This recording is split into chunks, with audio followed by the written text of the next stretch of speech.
அன்பார்ந்த நண்பர்களே, இது உங்களுடைய பிரியத்துக்குரிய YouTube channel star family stories.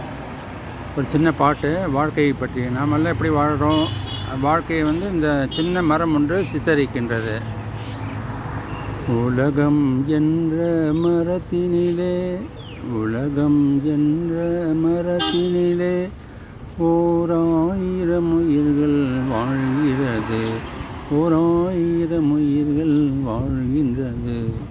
மனிதன் என்ற கூட்டினிலே, மனித உடம்பென்ற கூட்டினிலே உயிர் அங்கே அங்கே தங்குகிறது. ஒரு நாள் கூட்டை விட்டு கிளி பறந்து போகும்போது மரம்தானே இப்படி இப்படி இருக்க போகின்றது. நன்றி நன்றி நன்றி.